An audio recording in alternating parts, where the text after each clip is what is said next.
Do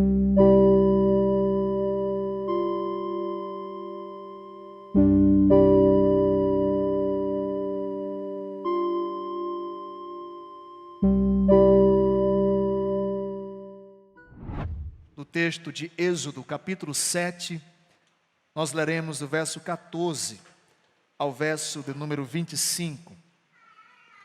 Conforme informamos aos irmãos, nós iniciaremos hoje uma caminhada pelo texto do capítulo 7, aliás, a partir do capítulo 7 do livro de Êxodo, e veremos o que o Senhor nos ensina na exposição das 10 pragas que Ele, em sua soberania e providência, enviou ao Egito, antes de libertar o seu povo da escravidão no qual se encontrava. Uma das coisas mais importantes, talvez, que meditaremos ao longo desses domingos em que estaremos meditando nesses textos, é a respeito da preservação da honra do nome do Senhor e também quanto ao pecado da idolatria. Será, obviamente, assim, uma reflexão também sobre... Vejamos, meus irmãos, a palavra do Senhor, Êxodo 7, do verso 14 em diante. Disse o Senhor a Moisés: o coração de Faraó está obstinado, recusa a deixar ir o povo. Vai ter com Faraó pela manhã, ele sairá às águas. Estarás à espera dele na beira do rio, tomarás na mão o bordão que se tornou em serpente. E lhe dirás: o Senhor, o Deus dos hebreus, me enviou a ti para te dizer: deixa ir o meu povo, para que me sirva no deserto, e até agora não tens ouvido. Assim diz o Senhor: nisto saberás que eu sou o Senhor. Com este bordão que tenho na mão ferirei as águas do rio e se tornarão em sangue. Os peixes que estão no rio morrerão. O rio cheirará mal e os egípcios terão nojo de beber água do rio.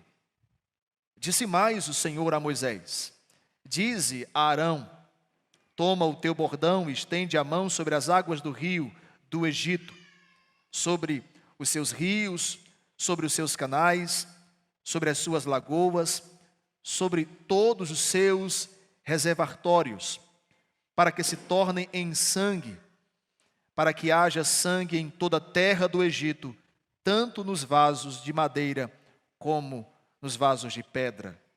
Fizeram Moisés e Arão como o Senhor lhes havia ordenado. Arão, levantando o bordão, feriu as águas que estavam no rio, à vista de Faraó e seus oficiais, e toda a água do rio se tornou em sangue, de sorte que os peixes que estavam no rio morreram, e o rio cheirou mal, e os egípcios não podiam beber a água do rio, e houve sangue por toda a terra do Egito. Porém, os magos do Egito fizeram também o mesmo com suas ciências ocultas, de maneira que o coração de Faraó se endureceu e não ouviu como o Senhor o tinha dito. Virou-se, Faraó e foi para casa. Nem ainda isso considerou em seu coração.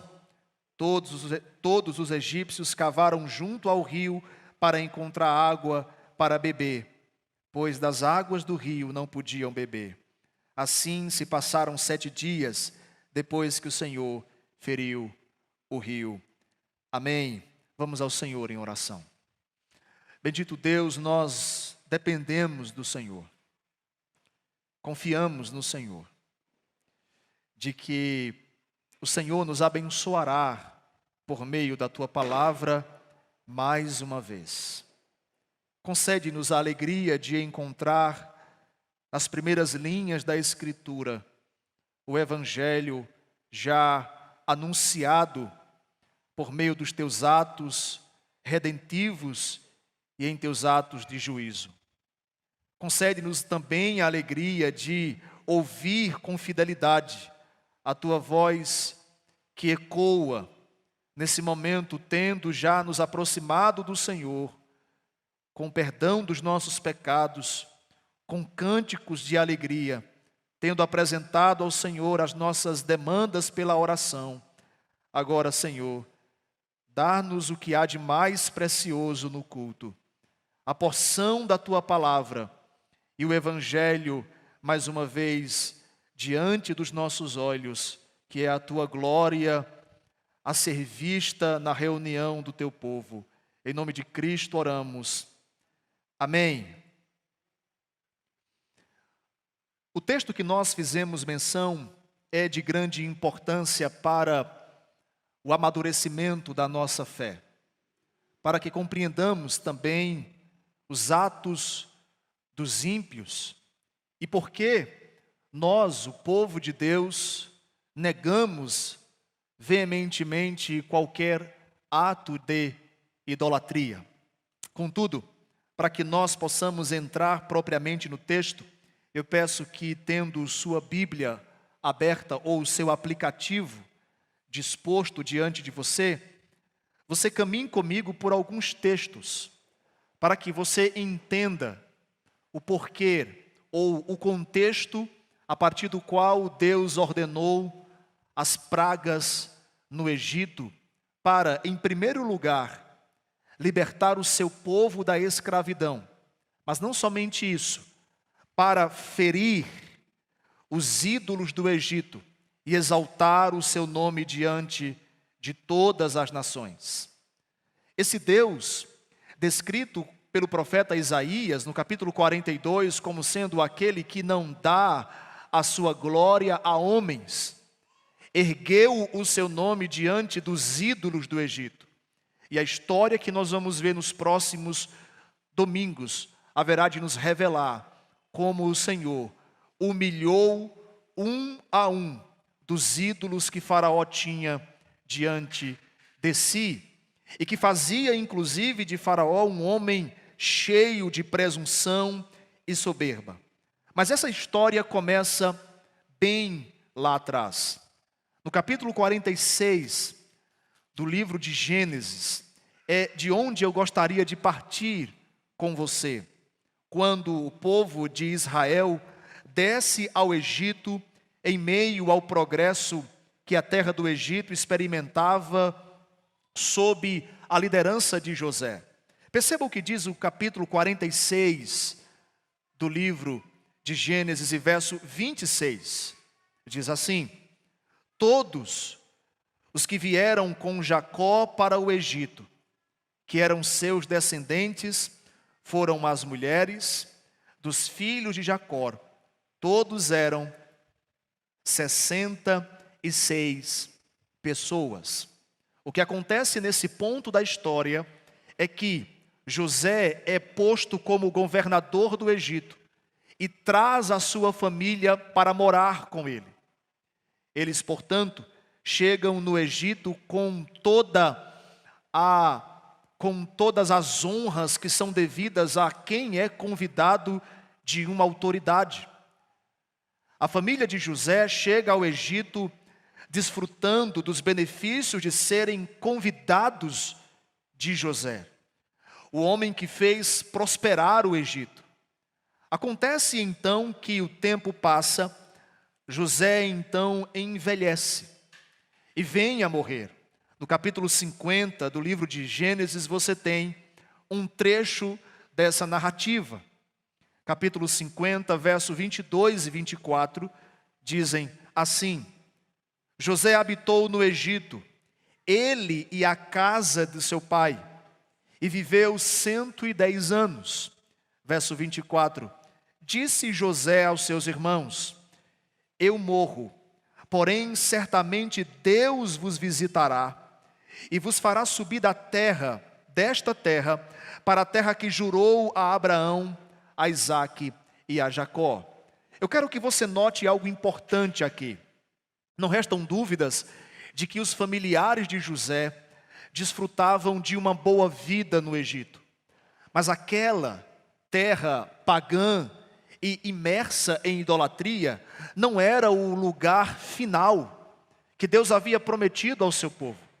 E mesmo que eles desfrutassem, como disse, de todas as honras como os seus parentes, de que Deus os levaria daquele lugar, dando a instrução de que, mesmo estando vivendo em dias bons no Egito, Deus tinha para eles uma terra acima daquela ali, a terra que ele havia prometido a Abraão. Então, o tempo passa, José vem a morrer, conforme diz o verso 26, do mesmo trecho que você leu, que ele morreu e ele foi sepultado no Egito. Mas ele diz aos seus pares, aos seus parentes, que eles levassem com eles aquilo que ficaria do seu corpo após ser sepultado.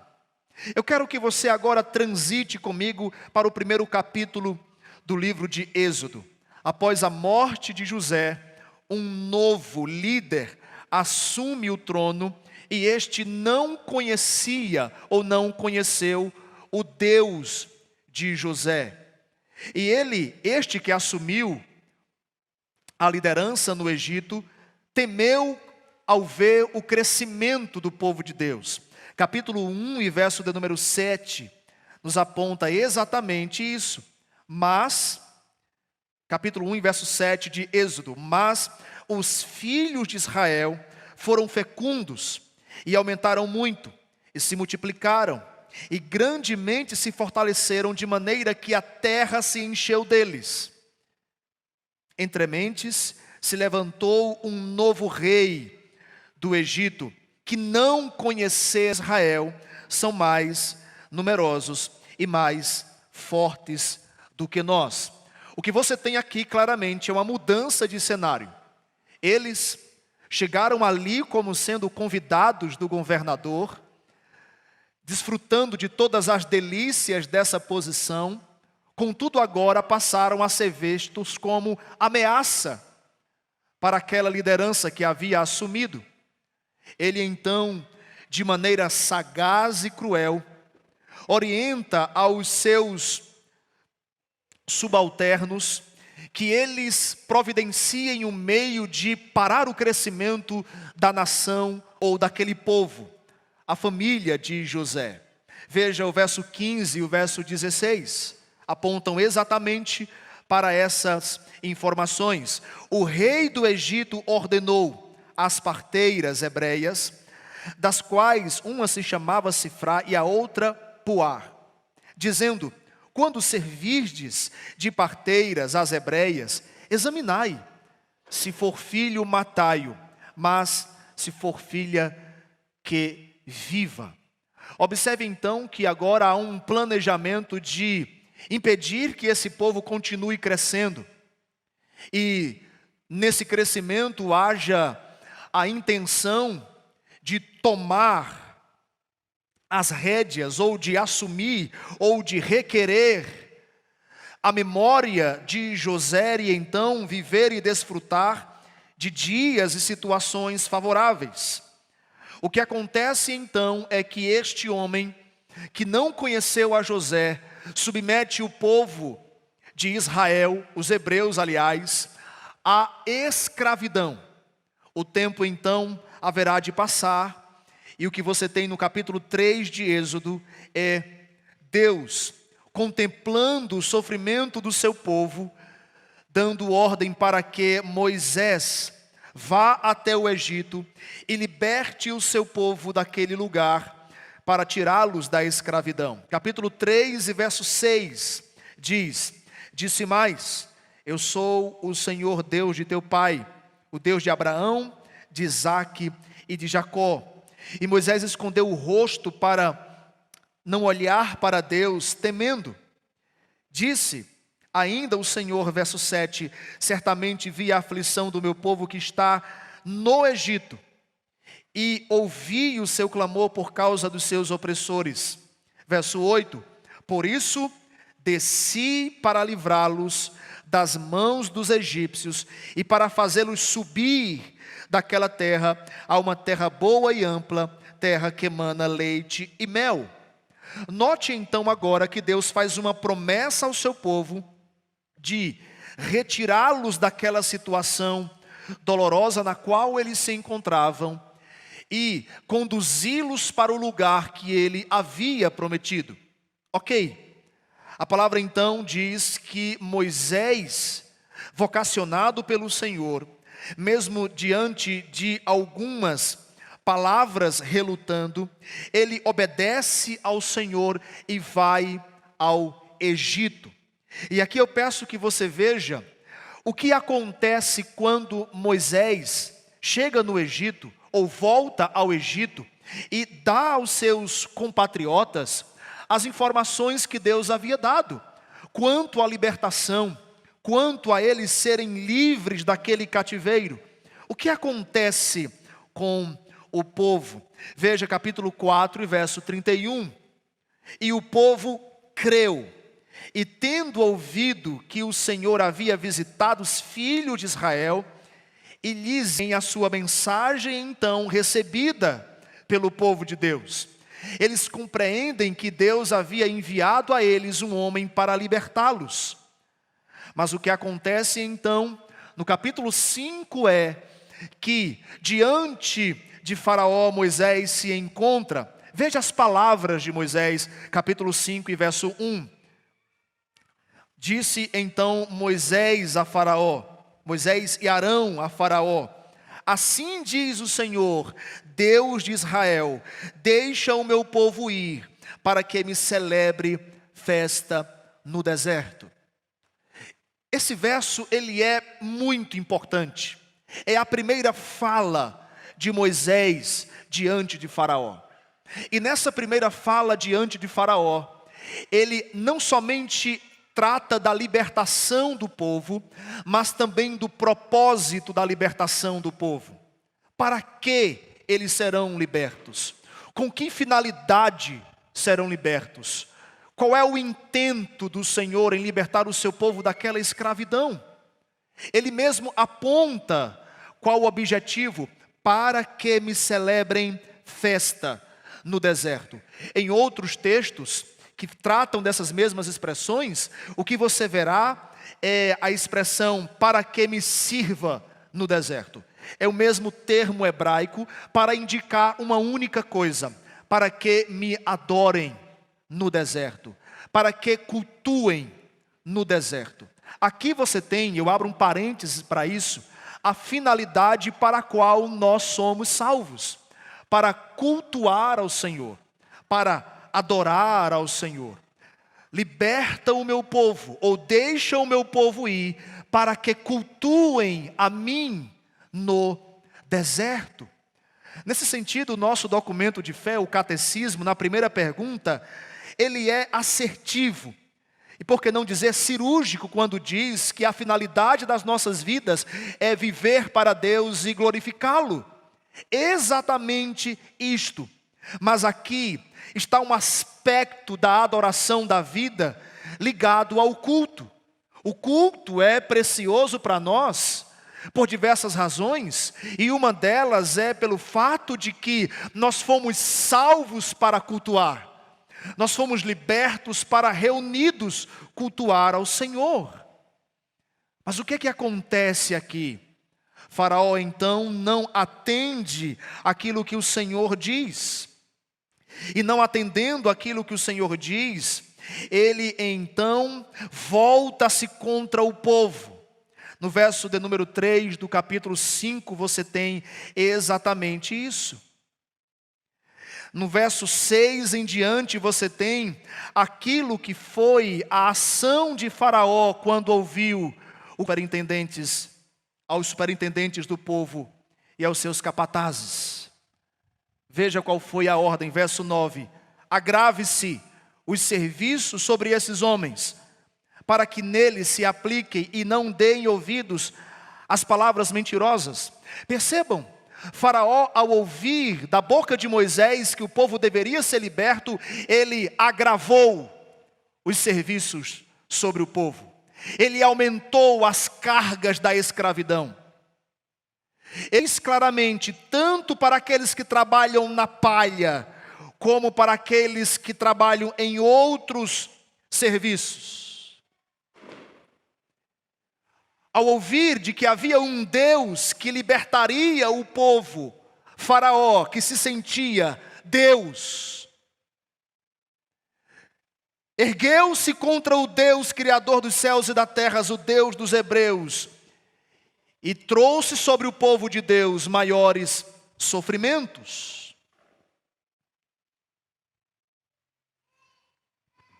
Capítulo 7 diz exatamente que sobre toda a terra. Faraó, que não reconhece, com braço de ferro, agora ouve que havia um Deus, verso de número 5 do capítulo 7 diz: e saberão os egípcios que eu sou o Senhor. Os egípcios, que tinham a Faraó como Deus, e que adoravam a todos. E é exatamente o que nós temos diante dos nossos olhos, nesse momento, quando olharmos para aquilo que Deus fez com os egípcios. Duas coisas precisam ser inicialmente observadas, aliás, três. A primeira delas é que Deus revela a sua soberania, conduzindo toda essa situação. Vá ao capítulo 3, por favor, mais uma vez, de Êxodo, e verso 19, perceba, a soberania de Deus revelada em toda essa história contada. Capítulo 3, verso 19 diz: eu sei, porém, que o rei do Egito não deixará ir, se não for obrigado por mão forte. Faraó não surpreendeu ao Senhor. Ele não apresentou nenhuma surpresa diante de Deus quando não permitiu que o povo saísse. O Senhor disse: eu sei que Ele fará assim. Que a sua soberba, que a sua autossuficiência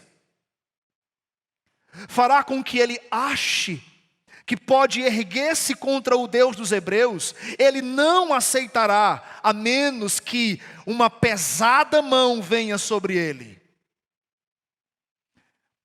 Alguns manuscritos apontam para uma narrativa interessante. Dizem que Faraó orava todos os dias, diante de uma serpente que ele tinha em seu palácio.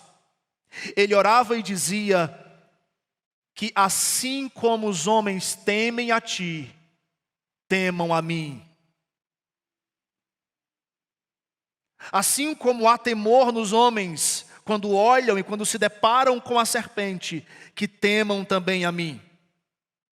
E aqui eu uso as palavras do conhecido escritor Alistair McGrath. Ele diz: a serpente que Faraó trazia acima da sua cabeça, no seu ornamento real, para indicar poder e temor, era, na verdade, e é para nós cristãos, um indicativo de quem ele é filho, debaixo da autoridade de quem ele se encontra.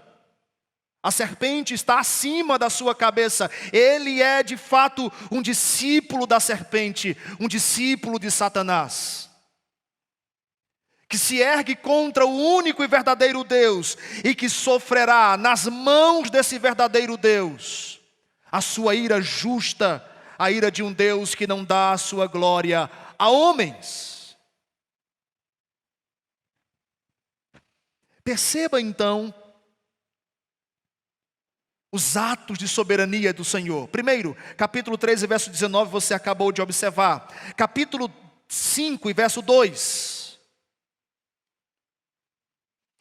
A soberania de Deus revelada exatamente naquilo que ele disse que aconteceria. Perceba, respondeu Faraó: quem é o Senhor para que ele ouça a voz e deixe ir Israel?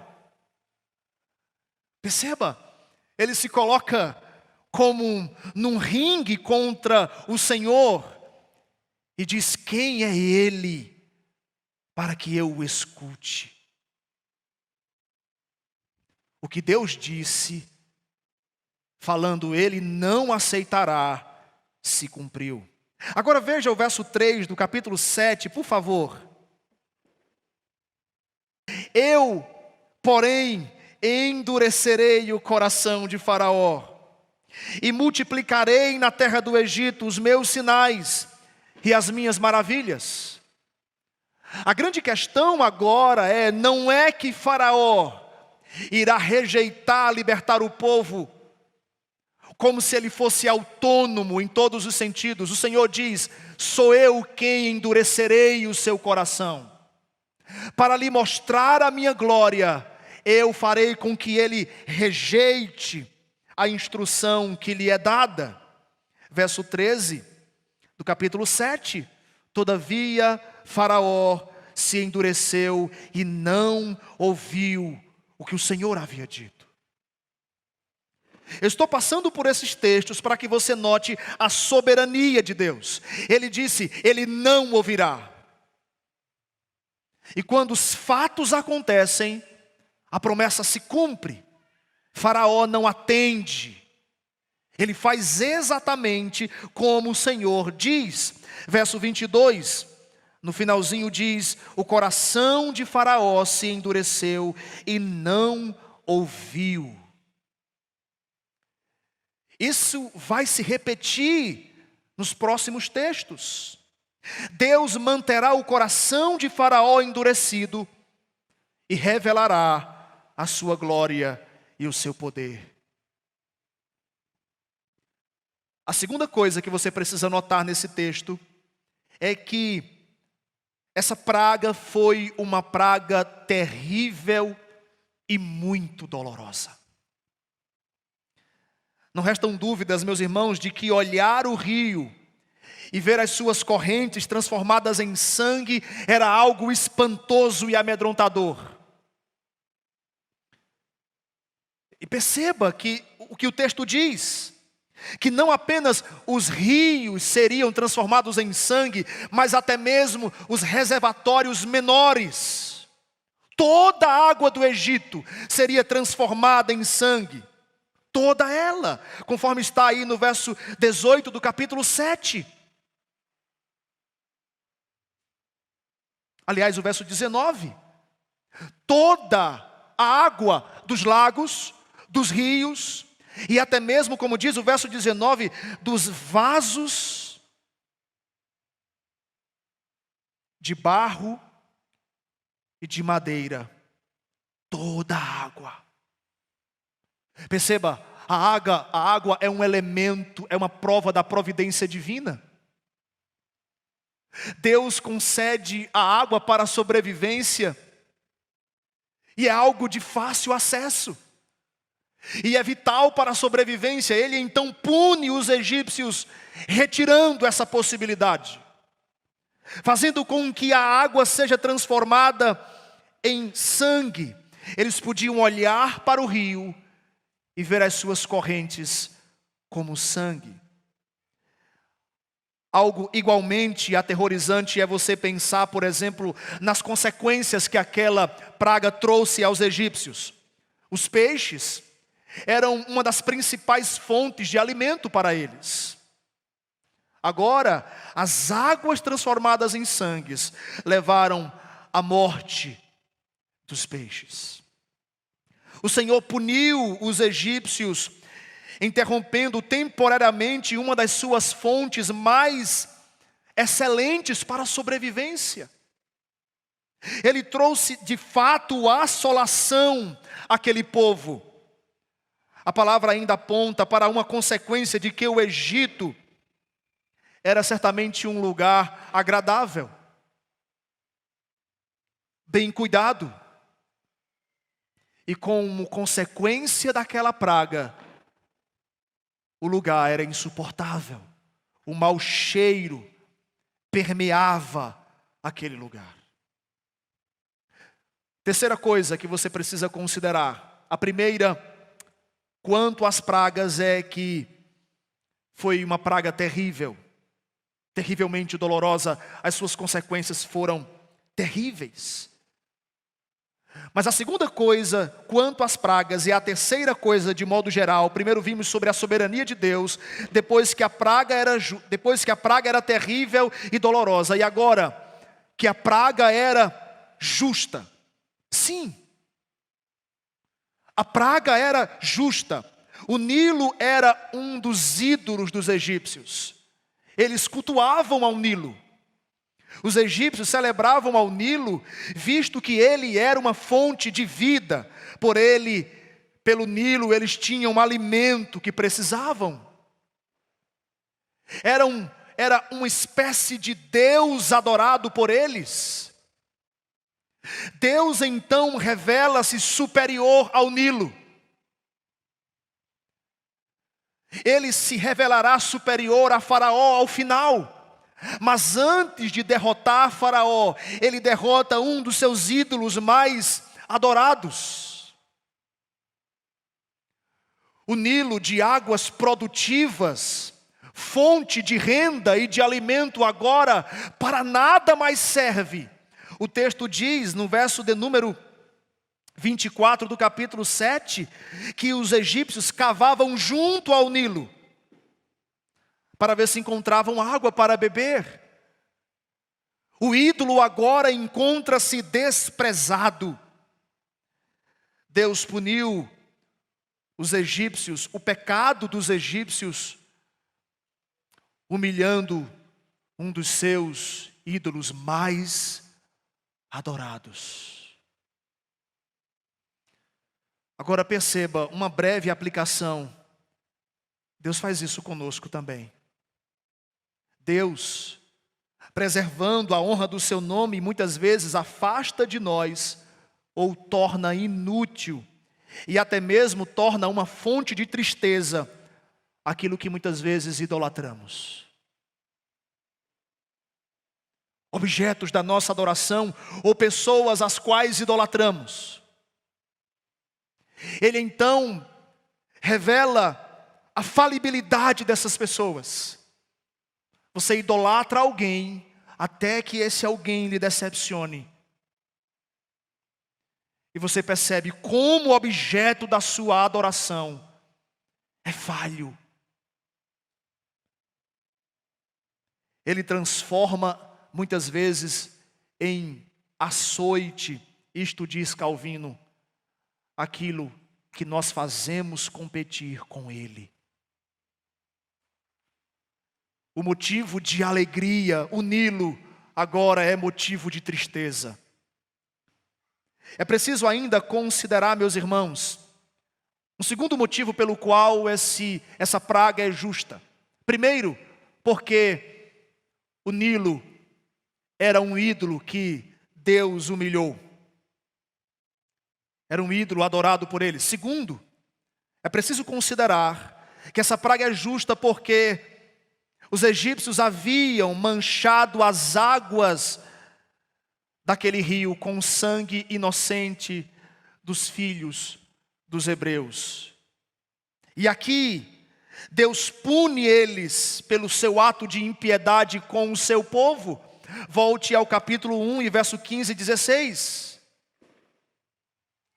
A ordem que as parteiras recebem para tirar a vida.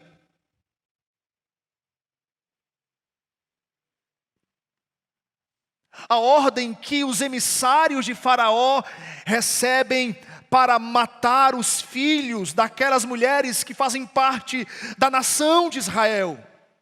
Deus então agora pune eles porque eles mataram inocentes e mancharam aquelas águas com o sangue dos filhos da aliança, dos hebreus. Mas eu quero que você note algo interessante aqui. Esse ato de justiça do Senhor, esse ato de juízo do Senhor, ferindo um dos ídolos dos egípcios, aponta para dois atos de juízo de Deus. Um desses atos está registrado nos capítulos que se seguem, e o outro ainda acontecerá. Primeiro, Essa praga é um presságio, é um prenúncio do juízo que Deus traria sobre o exército de Faraó. Vá para o capítulo 14, por favor, de Êxodo, verso 22 e 23.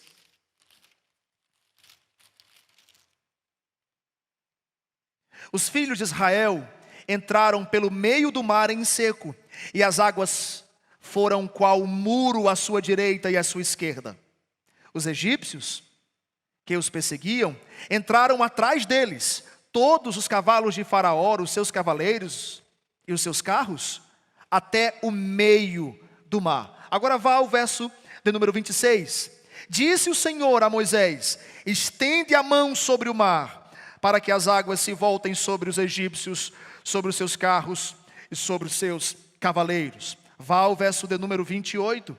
E voltando as águas, cobriram os carros, cavaleiros e cavalos, todo o exército de Faraó, que estavam no meio do mar. Veja o verso de número 30. Assim o Senhor livrou a Israel naquele dia da mão dos egípcios. Israel viu os egípcios na praia do mar. De maneira clara, aquele evento do capítulo 7 aponta para o juízo que Deus traria mais adiante. O prenúncio do juízo do Senhor, que Ele traria sobre aqueles que perseguiam o povo de Deus. Eu quero que você note algo glorioso aqui. Por um único meio, no evento do capítulo 14 de Êxodo, você encontra por um único meio Deus trazendo graça e juízo. Por um único meio, Ele graciosamente abriu o mar para o seu povo passar, dando livramento ao exército. E Ele usou o mesmo meio, Ele traz juízo sobre o exército de Faraó, fazendo perecer no meio do mar. Perceba, o mesmo se dá no Evangelho. Por meio de Cristo nós temos a graça da salvação, e por Ele também os ímpios, idólatras, receberão o juízo. De forma que nas duas maneiras Deus é glorificado. Tanto glorificado na salvação daqueles que recebem a graça em Cristo, como também glorificado na condenação e no juízo daqueles que são idólatras e que o renegam. Cristo é exatamente esse ponto focal, aonde nós encontramos graça e aonde se percebe juízo.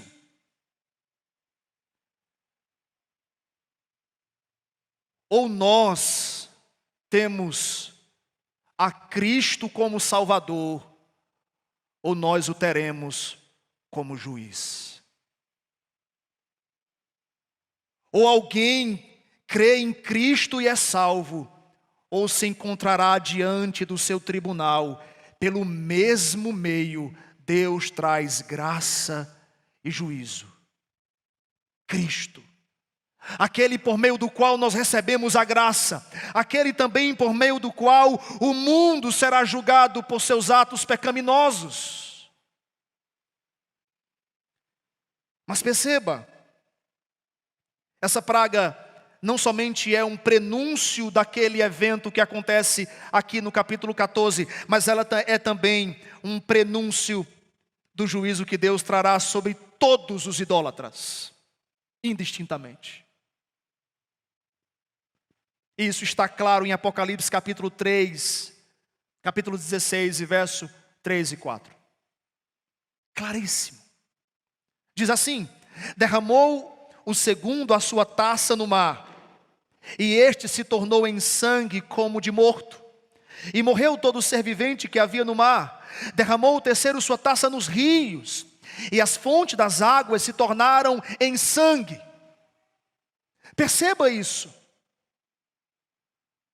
que ao descrever o juízo que Deus traria por meio de Cristo aos ímpios, João, o escritor do livro do Apocalipse, descreve um evento com as mesmas semelhanças daquela que nós estamos observando no capítulo 7 de Êxodo.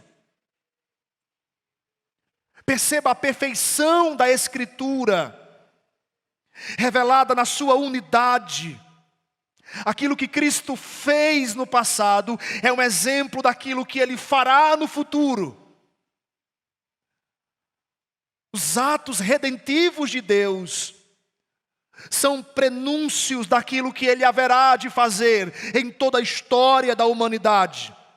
A diferença entre o capítulo 7 de Êxodo e o capítulo 16 de Apocalipse é que no capítulo 7 de Êxodo você tem o julgamento de um povo, de um exército, em uma localização geográfica, em uma era específica. E o capítulo 16 de Apocalipse mostra o julgamento de Deus sobre todos os povos, de todas as eras.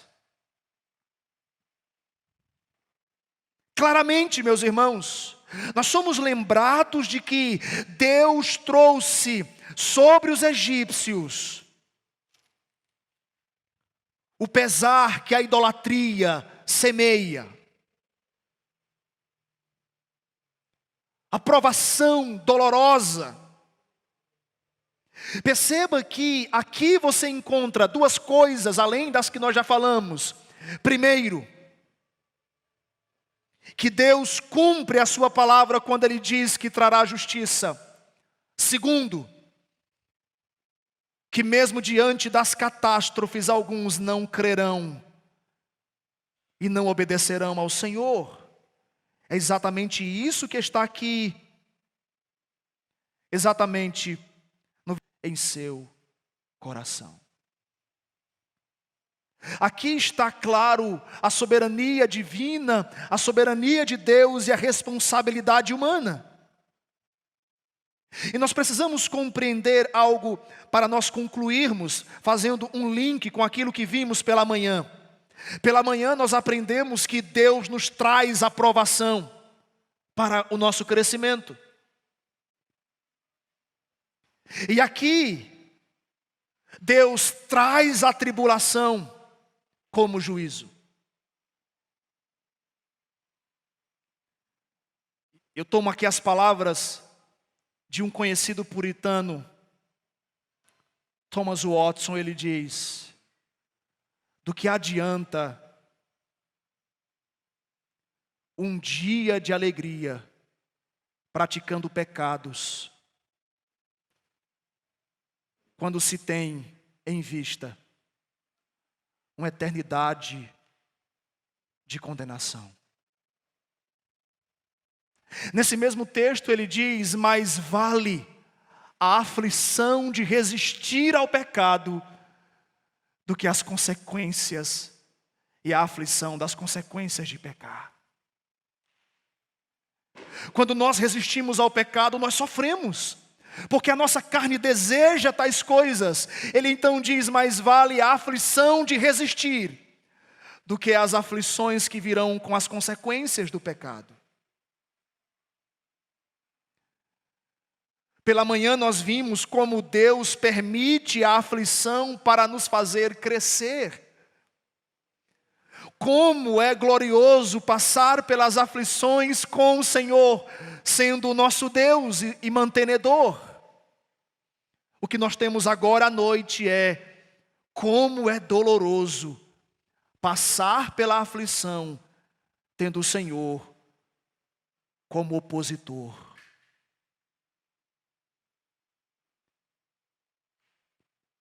Sempre que nós falamos sobre idolatria, meus irmãos, a gente sempre pensa que esse é o pecado de outra pessoa, mas não o nosso. Pastor, eu não tenho um crucifixo. Na minha casa, não tem nenhuma imagem erguida. Mas nós cristãos somos muitas vezes também idólatras. Quando não temos mesmo imagem, mas temos pessoas como ídolos.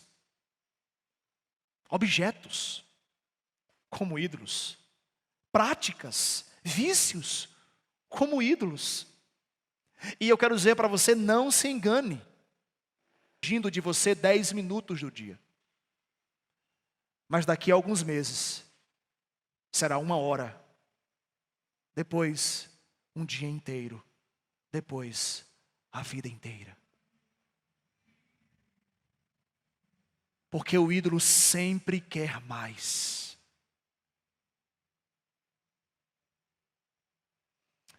Em uma definição simples, idolatria é tudo aquilo que tira a prioridade de Deus. O ídolo é todo aquele ou tudo aquilo que nos coloca na decisão de Deus ou Ele, o culto ou isto, dizer sim para Deus ou isto aqui. E nesse quesito todos nós estamos envolvidos, do mais moço ao mais velho, da criança ao adulto. Enquanto nós, jovens cristãos, casados, solteiros, pensarmos que idolatria é uma questão do catolicismo romano, sim, é, mas ela se revela também nos nossos atos muitas vezes. E nós precisamos estar atentos a isso. Nós precisamos compreender a prioridade de Deus em nossas vidas. Ele é o primeiro em minha vida, então eu dou a Ele as minhas primícias. Pais criam pequenos idólatras quando permitem que seus filhos escolham entre Deus e a brincadeira entre os amigos. Entre adorar a Deus no momento do culto familiar e jogar um pouco mais de videogame e fazer qualquer outra coisa. Nós revelamos idolatria quando buscamos muito mais as nossas coisas em detrimento daquilo que diz respeito à glória de Deus. Você já viu, sinceramente, algum jovem que está fazendo concurso, quando escolhe a área que vai fazer concurso, ele dizer assim: eu passei naquele concurso, mas eu não fui, porque lá eu não teria uma igreja para cultuar ao Senhor junto com o povo de Deus. Você conheceu algum que disse isso? Eu passei num concurso para aquela cidade, mas antes de ir, eu quero saber se há um lugar ali para eu cultuar ao Senhor com o povo de Deus. Não fazem. Por quê? Porque interessa o próprio plano e a própria vida. Alguns submetem aos pais, a esposa, os filhos, a estarem ausentes da convivência do lar, submetem toda a estrutura familiar para desejarem e alcançarem aquilo que desejam nessa terra.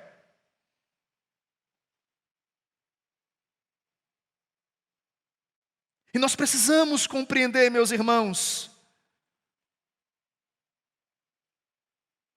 que só faz sentido as nossas profissões se elas forem feitas para a glória de Deus. Que Deus não nos dará nada que roube o nosso tempo de estar com Ele. Se Ele fizesse isso, você poderia culpá-lo então? Ah, Senhor, eu não tenho orado porque afinal de contas o Senhor me deu uma escola que me puxa muito tempo. O Senhor me deu um curso que toma muito meu tempo. Ou o Senhor me deu um trabalho que exige demais de mim.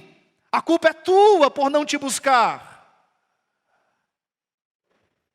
Precisamos urgentemente ressignificar os valores da nossa vida e ver se de alguma forma não parecemos com os egípcios, que adoram aqueles que não são verdadeiramente o Deus, Criador dos céus e da terra. Eu quero encerrar dizendo exatamente isso aqui. Deus retoma a sua glória. Ele não permite, irmãos, que a sua glória seja dada a homens. Ele não permitirá que os homens tomem para si a sua glória. Nós não podemos atribuir a homens aquilo que são as obras do Senhor. Você lembra do capítulo 32 de Êxodo, que nós já vimos várias vezes? Na idolatria, os homens dizem: estes foram os ídolos que vos salvaram do Egito. Atribuem aos ídolos as obras que são do Senhor. Mas o Senhor retoma a sua glória. Pastores, membros, homens conhecidos ou não conhecidos, empresários, nenhum deles roubará a glória que é devida ao Senhor. Ele feriu o Nilo, que era um ídolo do Egito. Ele colocará abaixo todo aquele que se erguer para tomar a glória que é dele. De que maneira, irmãos, nós somos lembrados do Evangelho nesse texto? Nós já vimos diversas enquanto a exposição aconteceu. Mas uma delas é que um fruto da vida cristã é a devoção ao Senhor. É a adoração àquele que é merecedor. Uma das traduções que um dos grandes escritores da história deu a palavra aleluia em um dos seus cânticos foi quando ele disse aleluia, quer dizer louvor a quem é de direito. Pastores não merecem glória, pregadores não merecem glória, homens do judiciário não merecem glória, homens da política não merecem glória, homens piedosos não merecem glória. A eles nós damos a devida honra, mas não a glória, porque a glória nós damos àquele que é o único merecedor de eternidade a eternidade. Nós veremos mais à frente que Deus revelou sua glória, libertando esse povo das mãos do Egito e dando alegria a esse povo, assim como Ele fez com cada um de nós. Vamos ao Senhor em oração.